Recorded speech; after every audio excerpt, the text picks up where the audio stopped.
Rolling, rolling. Okay, let's start. Ayan na.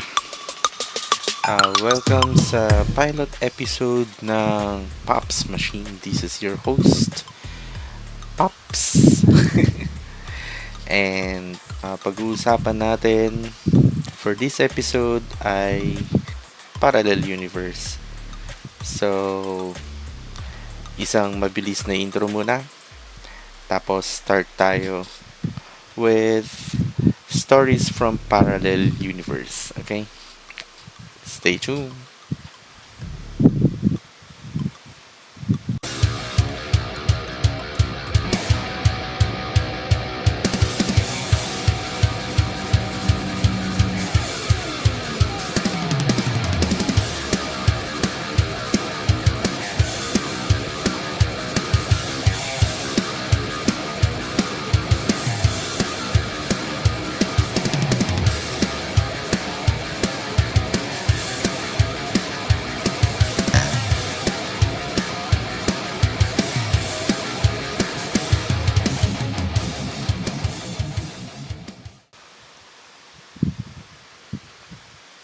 Yan.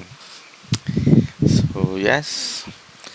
Um, Kasama sana sa episode today ay yung MTG deck building. Pero I decided na siguro wag muna tayo mag-topic ng MTG dahil yung community natin, alam naman natin, community sa MTG napakagulo lately. Ang daming bashers, ang lakas man-trip. So, baka madamay tayo. So, pass muna. Siguro, paupain muna natin. Pero, yan ang one of my hobbies. Favorite na hobby. MTG. Specifically, EDH. Yan. So, shoutout sa mga kagrupo ko. Yan. At saka yung mga nakakalaro ko sa Vault. Sa Vault kami naglalaro. Tsaka may ari ng Vault. Shoutout po sa inyo. At saka yung mga host dyan, yung mga employee nila. Salamat po sa pagtanggap sa amin na maglaro dyan. Yan. Punta kayo dyan sa Vault. Napaka-accommodating ng mga staff nila. At saka sobrang komportable maglaro. Kasi aircon, tapos may foods, may coffee, yun ang pinaka-importante, may coffee. Yan. So, going back dito sa una nating topic, kwento-kwento tayo muna about parallel universe. Imagine this, nagising kayo isang umaga, pag gising mo, napansin mo sa paligid mo na parang may mali. Teka, yan. Parang may mali. Parehong bahay, same paggising mo yung same kwarto. Kwarto mo naman siya, pero parang yung arrangement nung kama mo iba. Di ba? Tapos yung halimbawa yung itong kwarto ko same naman siya pero nag-iba yung kulay, nag-iba yung pwesto ng libro, ng ganyan, yung computer ko iba.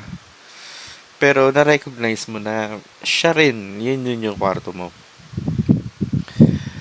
Tapos, pagising mo, napansin mo siya, pero syempre, taka ka, pero medyo hindi mo pinansin. So, diretso ka sa usual routine mo. Bumaba ka, gagawa ka ng kape. Pagbaba mo, yun nga, ganun pa rin. May subtle change sa bahay mo. Pero alam mo, bahay mo yan. Tapos, paggawa mo ng mug mo, yung favorite mong mug para sa kape, napansin mo iba kulay ng mug mo. Well, Star Wars siya, pero alam mong kulay puti yan. Pero pagtingin mo, kulay blue. Tapos, nung magtitimpla ka na, pansin mo, yung coffee maker mo iba kulay. Tapos na-realize mo, hindi pala ako nagko-coffee maker. Ba't ako may coffee maker?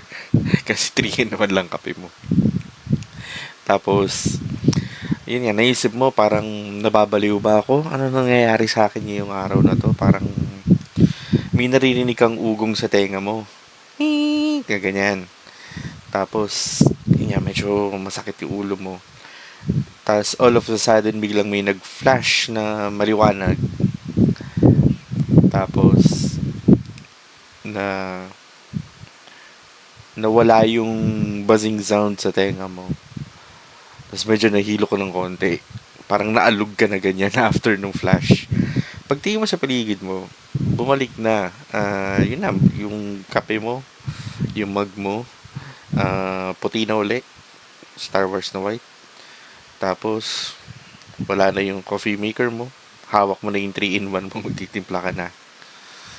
So, parang bumalik na lahat sa normal.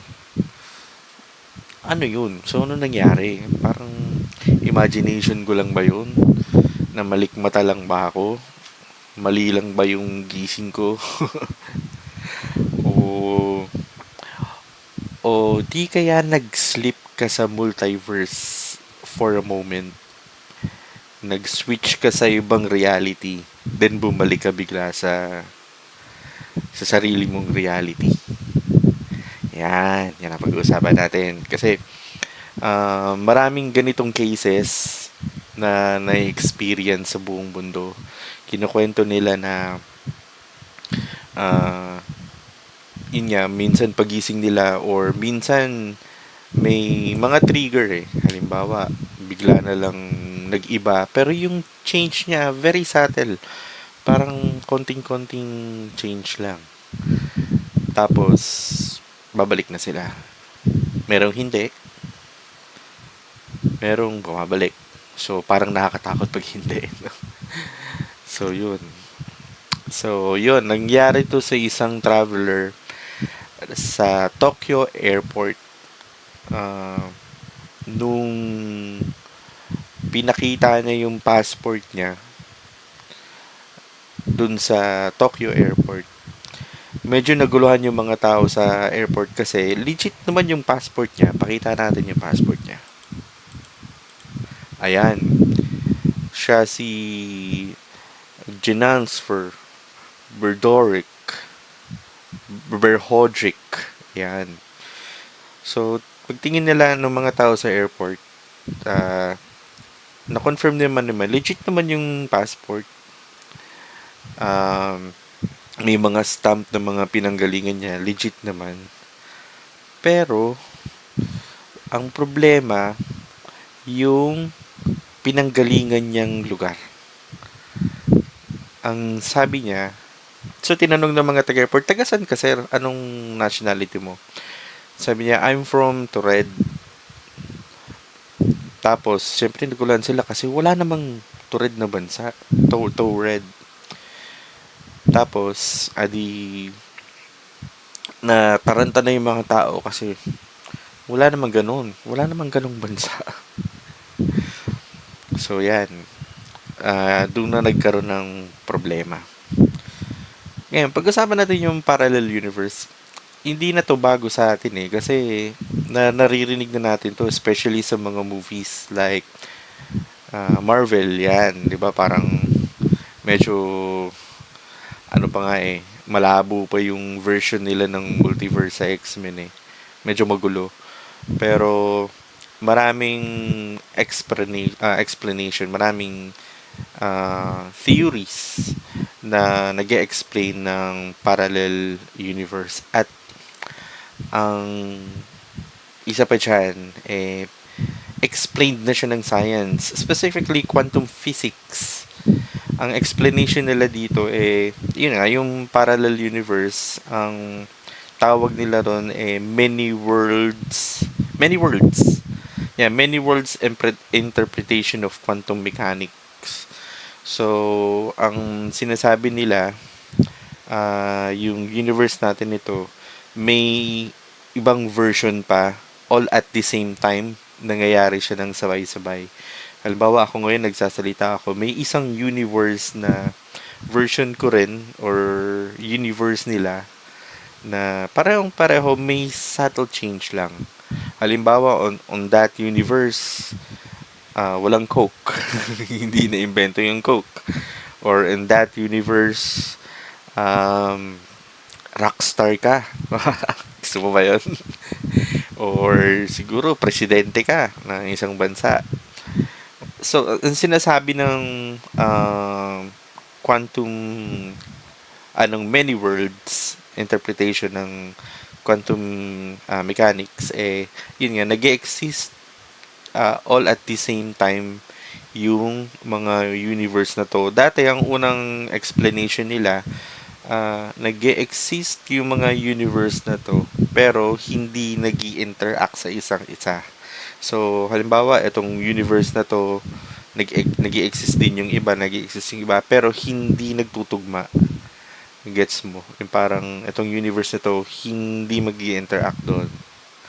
Pero, recently, yun nga, parang in-explain nila na hindi. Kasi pwedeng mag-collide or pwedeng magsalubong or pwedeng mag-interject yung mga realities na yan or world time kung tawagin nila.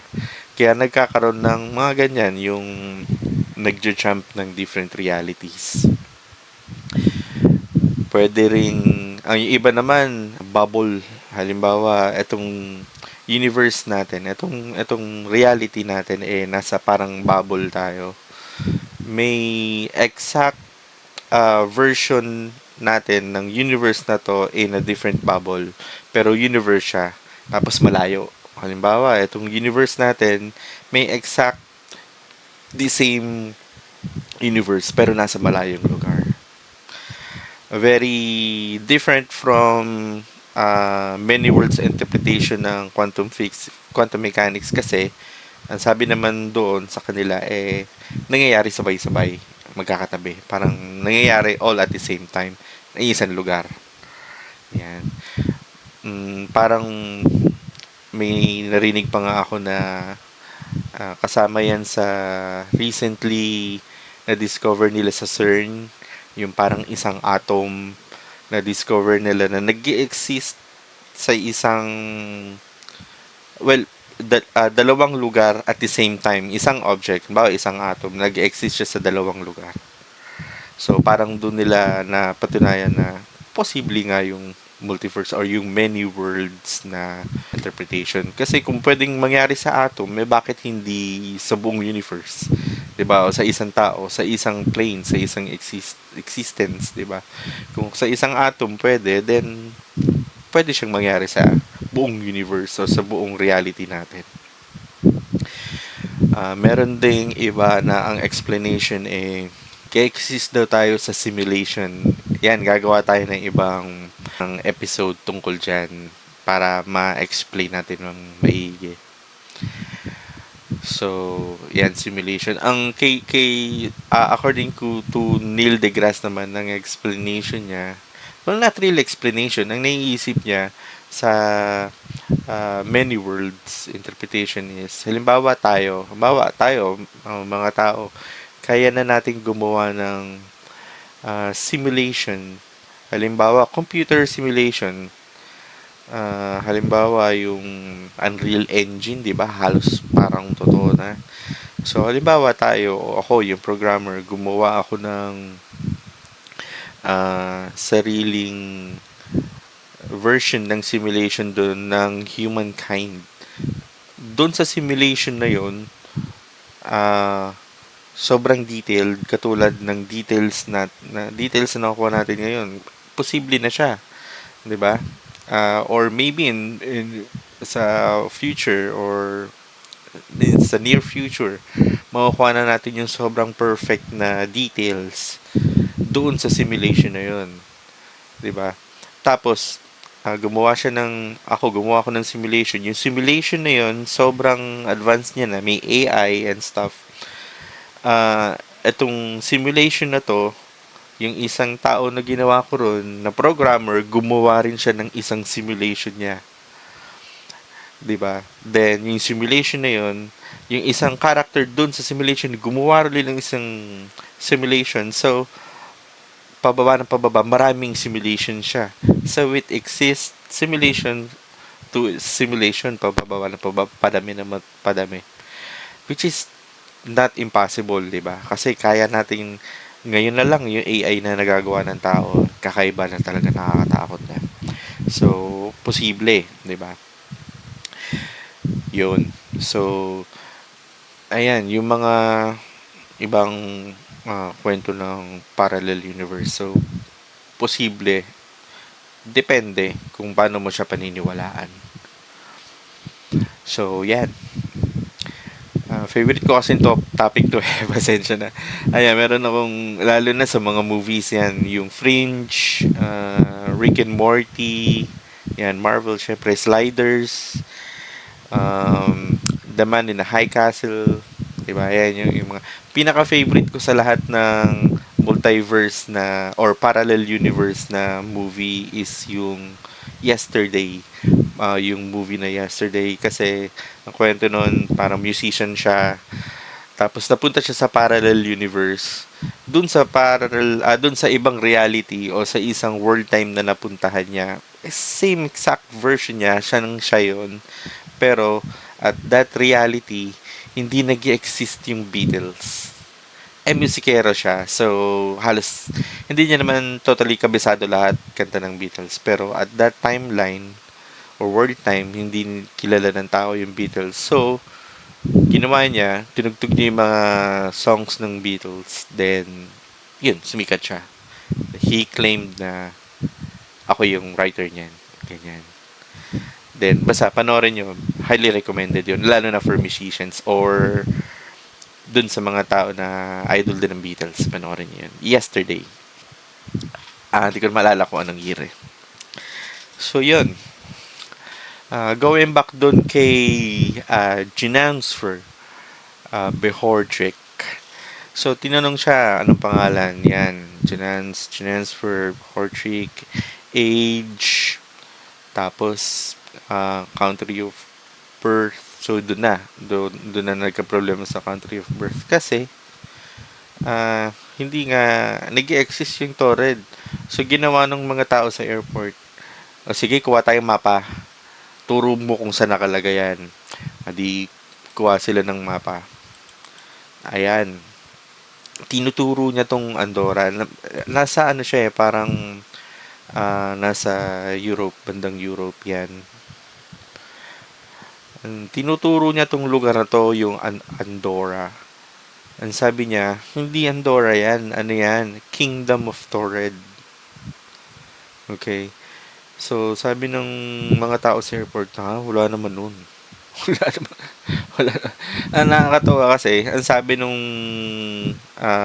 lalaki, nung traveler, nakailang beses na ako punta rito sa Japan. Ito pa nga, tiningnan nila may mga tatak nga ng mga recent travels niya tuon sa, well, ibang bansa at saka kasama na rin yan Japan kasi kagagaling lang din daw niya dyan. Twice this year. So, nakita nila. Tapos, ayan, sabi niya, nag-exist tong Kingdom of Torrid thousands of years na. Bakit hindi nyo alam? Tapos, chinek nga nila.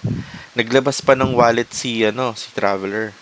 O sabi niya, ito yung laman ng wallet ko. Tingnan niya natin. Meron siyang pera ng Japan, 'di ba? Yung yun. Pera ng Japan. At saka meron din siyang currency ng Torred. Sabi niya, yun, ito hindi namin ma-recognize to kasi hindi nga nag-exist yung Torred na bansa. Pero may pera siya. Tiningnan nila, legit, 'di ba? Parang pera talaga. Tapos naglabas din siya ng check. Meron ako mga checks from bank na galing sa Torred. Pero syempre, hindi rin nila ma-recognize kasi hindi nga nag-exist. Yung bank mismo na yun hindi nag-exist. Yung mga Torred banks. So, yung mga tao sa airport parang naghihinala na sila. Kasi baka spy to o kriminal, gumagawa lang ng sarili niyang kwento, 'di ba? So ginawa nila, tinanong na nila uli yung traveler, sabi niya, o sige, kung totoong pumupunta ka na rito, saan ka magi-stay? So sinabi ni traveler, dito ako sa hotel na to. Tumawag ako kaninang umaga. Nagpa-reserve ako kasi nga dadating ako ngayon. So ginawa ng tao from the airport, tinawagan nila yung hotel. Nag-exist yung hotel.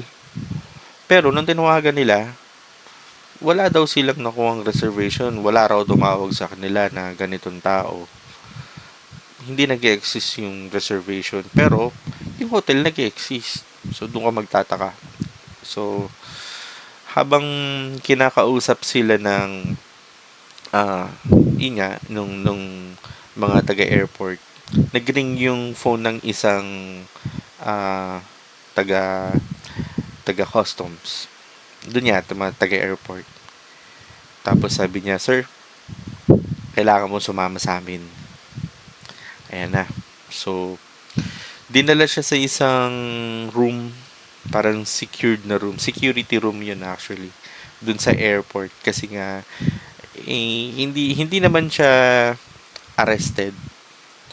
Pero detained siya. Di ba? Kasi hindi pa to nangyari dati eh. Kumbaga ngayon lang nangyari to sa buong history nila na hindi naggaling daw siya sa isang bansa na hindi nag-exist. Iniisip nila baka hindi lang sila familiar doon sa country na yun kasi napakadaming bansa sa buong mundo, 'di ba? Meron pang maliliit na bansa lang eh na halos hindi talaga kilala. So baka ganun lang. So sama ka muna, hindi ka naman arrested pero detained ka, hindi ka muna makakapasok sa Japan hangga't hindi natin nako-confirm talaga na hindi ka masamang tao kasi nga baka spy ka. So, ayun, dinala siya dun sa ano, sa room na yun, yung secured na hotel. Kinonfiscate sa kanya yung mga possessions niya, yung wallet, yung laman ng wallet, tapos yung mga documents, may mga dala siyang documents eh, na hindi din nila maintindihan kasi dialect nung Tured, diba? Pero kinonfiscate muna nila. Sa amin muna to pag-aaralan namin. So iniwan nila yan doon, pati yung mga passport and IDs. Yung mga IDs kinuha muna nila. Tapos dinala siya sa isang hotel na malapit doon sa airport sa Japan.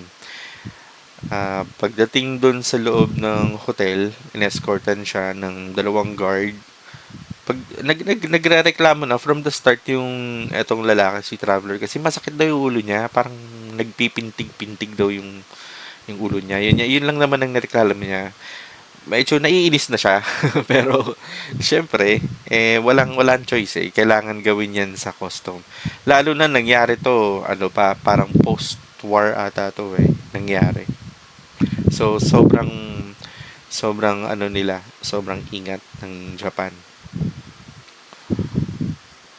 Tapos, yun nga, pagdating doon sa hotel, sabi niya, yun nga, masakit ulo ko. Sige, bigyan ka namin ng gamot. Tapos, nagpa-room service siya. Siguro baka gutom lang.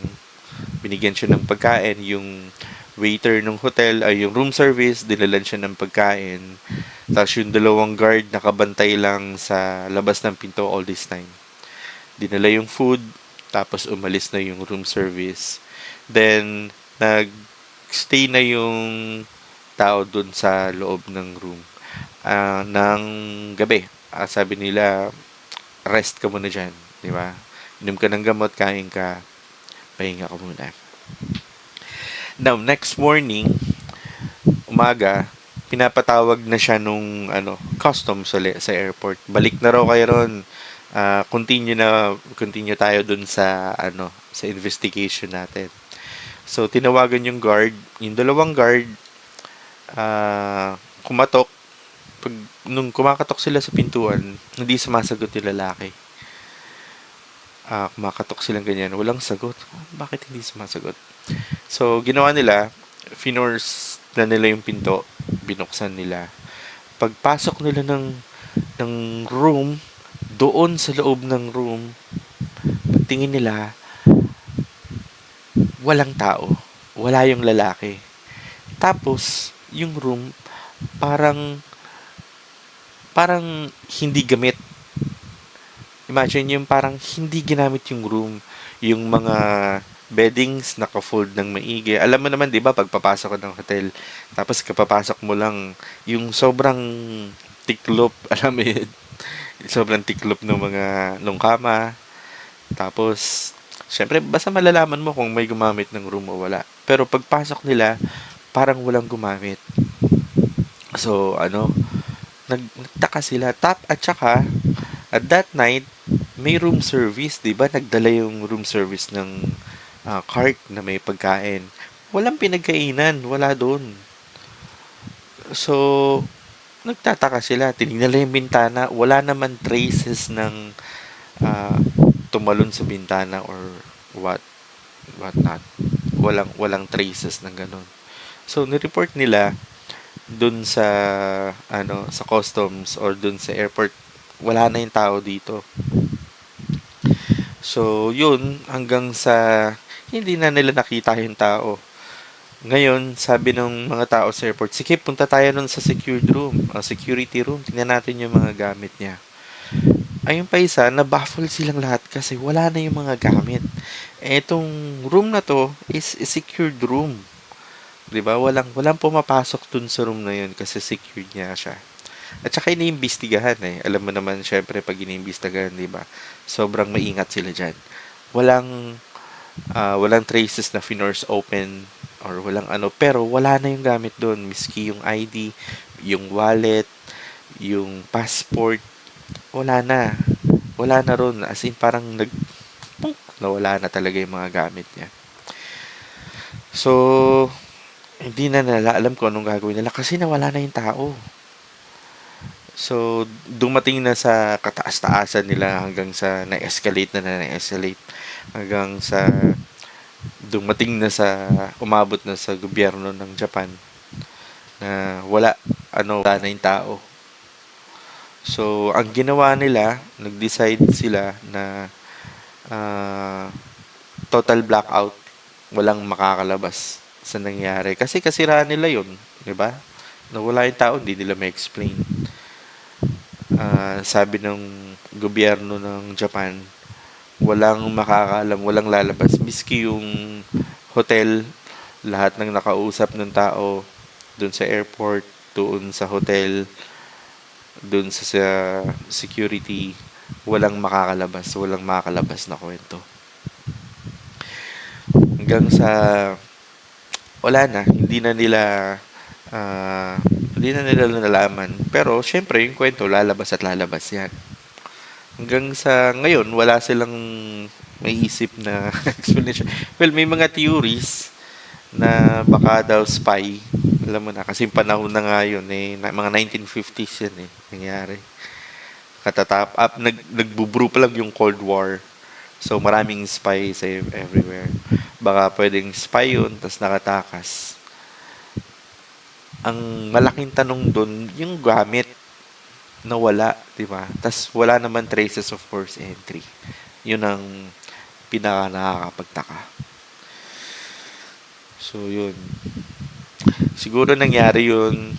Siguro bumalik na siya. Yun nga, yung ibang theory, siguro nga galing siya sa parallel universe na nag-trigger yung nag-cross siya ng uh, world time or nung reality nung nasa airport siya.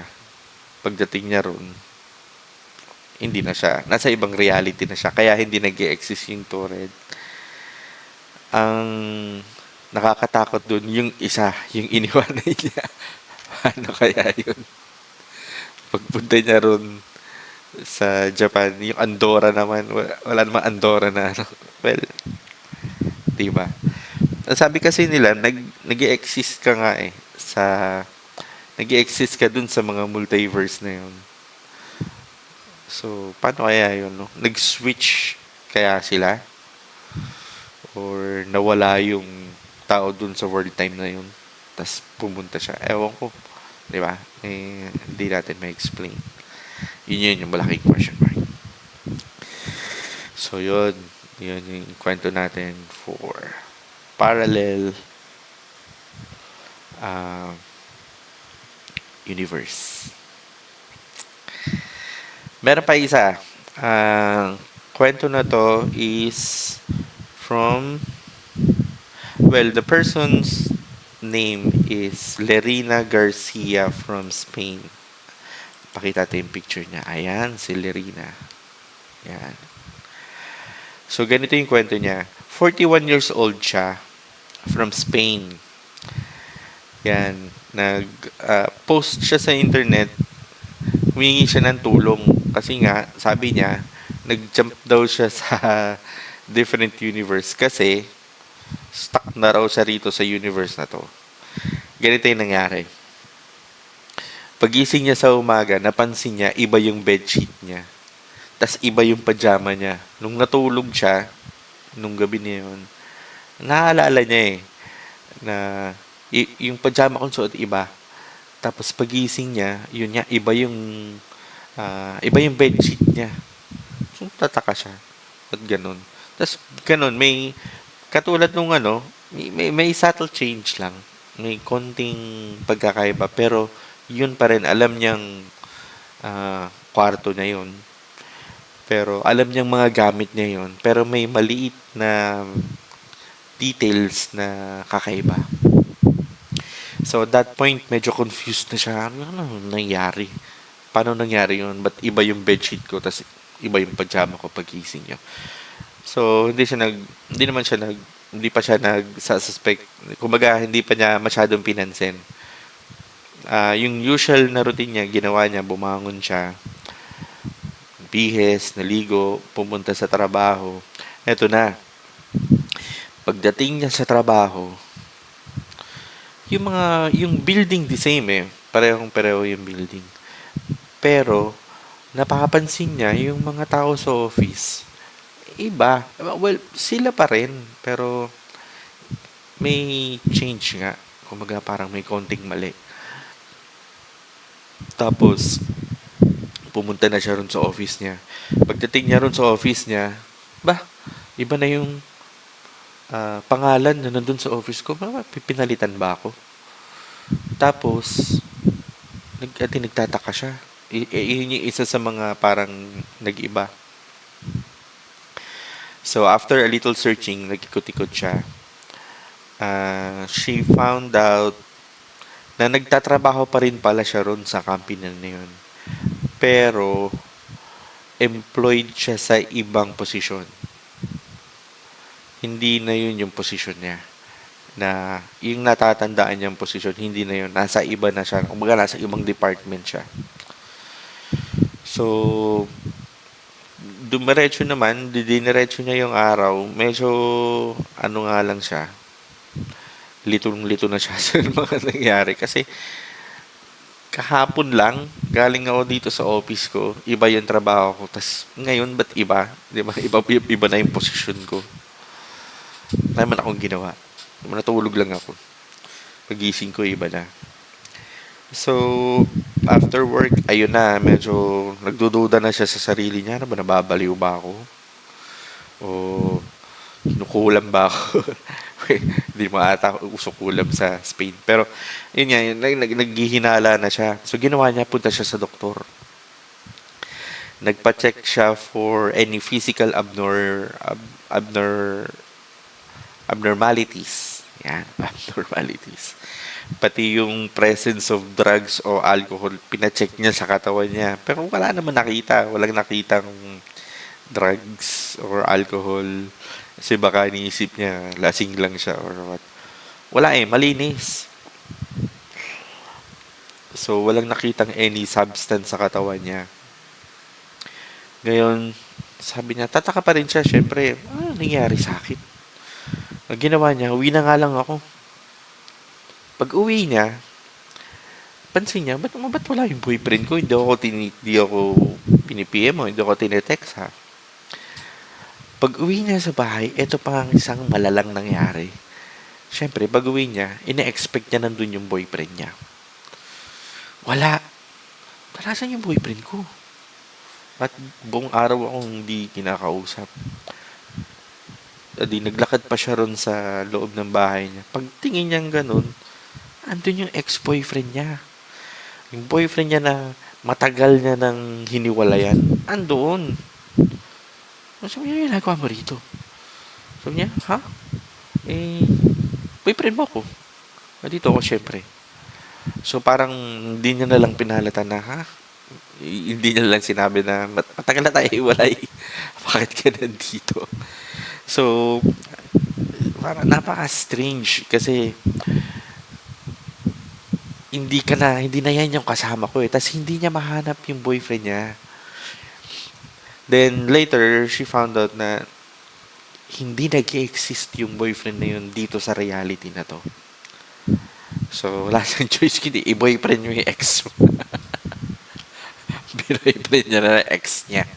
Asan choice. Tapos, hindi wala siyang choice eh. Hindi siya bumabalik sa dati. Pag natutulog siya, pag gising na, yun pa rin. In-expect niya na baka ano lang to, baka pag natulog ako, pagising ko, balik na ako sa reality ko. Ay, hindi. Ganun pa rin. Paano gagawin ko? So yun, medyo struggle na siya. Ginawa niya, kinontak niya yung mga magulang niya. Yung mga members ng Garcia family. At least the same people, pareho pa rin yung nanay, tatay, mga kapatid. May konting inconsistencies lang. Halimbawa, yun, napansin niya na parang recently lang yung kapatid niya, ang alam niya, naoperahan sa balikat o nagkaroon ng shoulder uh, surgery, as in talagang napakalinaw sa utak niya na naaalala niya na inoperahan yun, na nagkaroon ng procedure at nandun pa siya. Yun nga, tapos uh, wala. Magaling daw yung balikat nung kapatid niya, masigla, mga ganyan-ganyan pa. Wala. Hindi, sabi ng kapatid niya, hindi, ano ba sinasabi mo? Hindi nangyari sa akin yan. Maganda yung balikat ko. Tapos yun,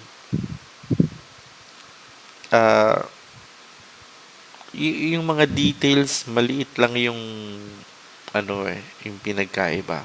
Almost the same pa rin.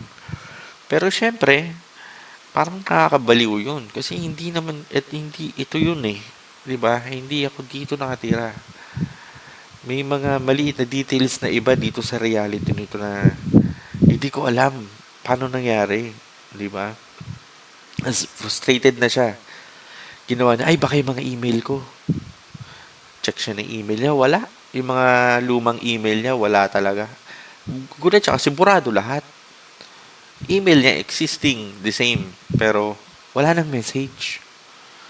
Tapos, yun, same as sa cellphone niya.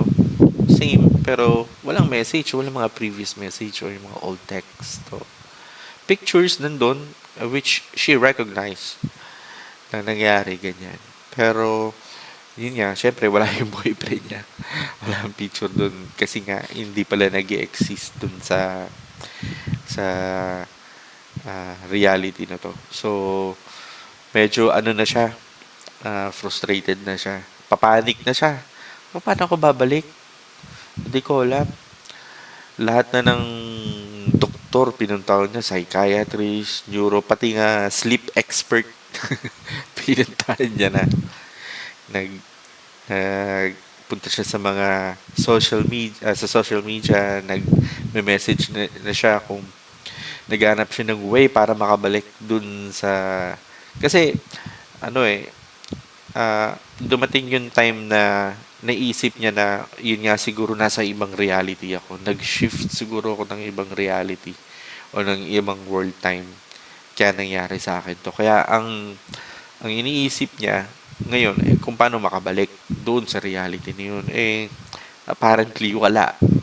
Nakakita siya ng community sa internet na may mga similar cases katulad niya.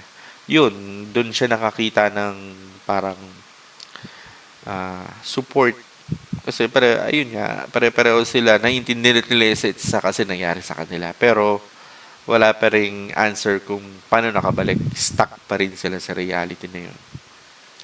Nag-hire pa nga siya ng private investigator. Wala rin. Wala nangyari. Ang ginawa niya, nag-adapt na lang siya. Wala siyang choice eh. Nag-adapt na lang siya. So, yun. Lungkot. Pero, wala eh. Wala siyang magagawa. Kumbaga, pwede mo sabing victim? Victim ba? Siguro kung hindi mo gusto. Pero kung na-stuck ka sa timeline na milyonaryo ka bigla, eh, ayaw mo pa ito. O kaya, pumunta ka, nag-shift ka sa isang reality na yung mga mahal mo sa buhay na nawala. Doon sa reality na yun buhay. O, di ba? Hindi parang, okay, bawi ako sa'yo. Bawi ako sa'yo. Yan. So, ayun. Yun yung second kwento. Meron pa akong mga ibang cases na nakita. Kaya lang ang haba na nito. Haba na ng episode na to. Dapat to usually mga 30 minutes lang pero ang haba na. So, cut na muna natin dito. Kung meron kayong gustong topic na gawin natin next episode, sabihin nyo lang sa message sa baba. Message lang kayo. And don't forget, nga pala, suporta naman please. Kung nagustuhan niyo yung kwento ngayon, please support my channel, subscribe, like, share. Yan, para dumire-diretso tayo kung itutuloy ko pa ba to o hindi. Let me know. Okay? So, yan.